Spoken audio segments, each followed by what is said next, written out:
بسم الله الرحمن الرحيم والصلاة والسلام على أشرف المرسلين. Mes chers collègues, mes chers confrères, mesdames, messieurs. Tout d'abord, Ramadan Karim wa Saha Siabkom. Mes chers collègues, mes chers amis, mes chers frères, mes chères sœurs. Aujourd'hui, si Dieu le veut, on entame une autre pathologie qui est fréquente aussi bien chez les omnipraticiens que chez, bien sûr, chez le grand public, c'est la pelade. Donc, la pelade. D'abord, il faut définir la pelade. Qu'est-ce que c'est? Elle se définit comme donc, un trouble cutané, donc on appelle aussi la pelade des cheveux, et aussi appelée alopécie en plaques, ou alopécie areata. C'est une maladie inflammatoire auto-immune, et qu'elle se manifeste par la perte de plaques de cheveux, laissant le crâne à nu par endroits. Vous voyez comme dans cette photo, c'est fait regarder des plaques alopécie areata, donc mettant à nu, si vous voulez, de quelques endroits au niveau du cuir chevelu. Donc, هذا المرض داء ثعلبة، يعني قد يصاب تساقط الشعر، تسمى أيضا يعني الثعلبة، قارورة الرأس فقط أو الجسم كله، donc يصل إلى الرأس أو الجسم أو الرأس والجسم معا، وقد يكون مؤقتا أو دائما. هذا هو المشكلة، مؤقت temporaire ou دائما de façon continue, de façon chronique. وقد يكون وراثيا، ممكن وراثيا أو بسبب تغيرات، وهو منية أو حالة طبيعية أو جزئية طبيعيا من أعراض التقدم في العمر. يمكن أن يصاب أي شخص ممكن يصاب بهذا المرض، هذا الداء، يسقط الشعر للرأس، ولكنه يشاع أكثر بين الرجال. الإنسان طفل أو المرأة أو الرجل، وخصوصا الرجل. إبيديميولوجي يعني l'épidémiologie أو علم الأوبئة. Donc l'incidence c'est 17 cas par 100 000 habitants et par année, sans préférence de sexe.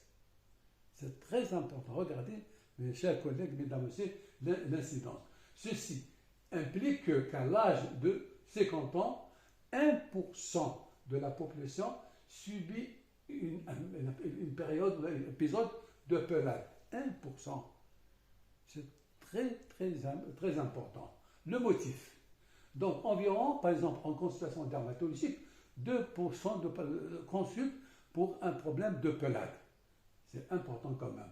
Alors, la pelade, quand elle se mène à la naissance, mais c'est exceptionnel à la naissance, elle est rare avant l'âge de 2 ans, mais un point important, c'est la scolarité, c'est l'âge chez l'enfant et l'adulte jeune. Donc, et 60% de ces cas se manifestent avant l'âge de 20 ans. Ça, c'est très important du point de vue épidémiologique.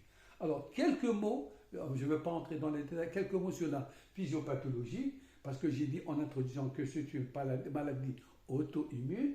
Donc, c'est une maladie auto-immune. Les antigènes folliculaires sont la cible d'une agression lymphocytaire T, donc le CD4+, et éventuellement le CD4-8+. Certaines cytokines caractéristiques des réponses de type TH1, interféron gamma ou la interleukine 2, ou activité pro-inflammatoire, interleukine 1, semblent jouer un rôle physiopathologique important. Donc, on a une maladie auto-immune. Aussi, il y a un point important des groupes de HLA, ce qu'on appelle les antigènes d'histocompatibilité, favorisent l'apparition d'une pelade de manière générale, ou par exemple le DKIR3 et d'autres comme le DR4 ou DR5 ou la DR11 ou la D17, certaines formes particulièrement graves. Alors, comment ça se manifeste du point de vue clinique, hein? Comment ça se fait الحالة اللي الإنسان يصاب بها يعني يذهب عند الطبيب أو عند متخصص أمراض الجلدية فيما يخص الفحص. Maladie, donc cette maladie, manifestation clinique, la pelade est une maladie inflammatoire, comme je l'ai dit, auto-immune, des follicules pileux entraînent une perte de cheveux ou des poils, généralement réversibles. Regardez, perte de cheveux, différentes plaques aussi du follicule pileux. Cette affection touche aussi bien les hommes, les femmes et les enfants, est visible car qu'elle génère, qu'elle entraîne, si vous voulez, un mal-être chez le patient, voire une dépression. Le patient est déprimé. Ça, c'est important qu'il faut prendre en considération. Donc, la pelade ou alopécie en plaque, quand on voit dans cette plaque aussi, est généralement appelée plaque alopécie ou la alopécie areata. Hein. C'est une affection qui touche le cuir chevelu et d'autres zones à l'origine du duvet ou des poils comme les cils et les sourcils. Donc, ça touche aussi bien, donc, si vous voulez, le cuir chevelu que la barbe, les cils, voire les sourcils. Donc, cette suractivité de défense immunitaire vient rétrécir les follicules, hein, et ralentir considérablement la croissance et la production des tiges pilaires. Regardez cet aspect, cette photo, vous faites facilement, si vous voulez, le diagnostic de la pelade. Donc, la pelade est une perte soudaine de plaques de cheveux sans cause évidente, comme un trouble cutané ou interne. Les cheveux, les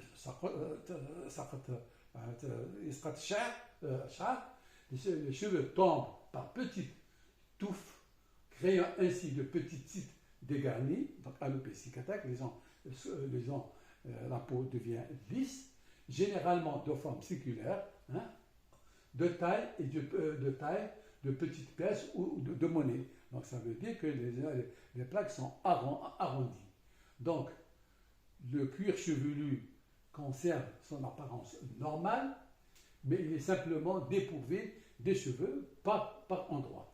Mes chers collègues, mesdames, messieurs, un point important, il existe cependant une prédisposition familiale, et je l'ai dit en introduction, j'ai dit le problème de l'héritage. Donc, prédisposition familiale, les membres de la famille d'un sujet touché sont eux-mêmes victimes de pelade une fois sur trois. Ça, c'est important. Voilà, mes chers collègues, donc j'ai défini la pelade qui est une maladie auto-immune. Ça atteint le cuir chevelu, qu'on appelle la plaque alopécique ou alopécie areata, mais aussi, ça touche aussi bien le cuir chevelu que la barbe, les cils et les sourcils, et même tout le corps. Le plus souvent, on voit chez l'homme, mais si vous voulez, l'âge de prédilection, c'est l'enfant et l'adulte jeune. Voilà, chers collègues, je vous remercie. Et la prochaine fois, Inch'Allah, on entraînera la deuxième étape.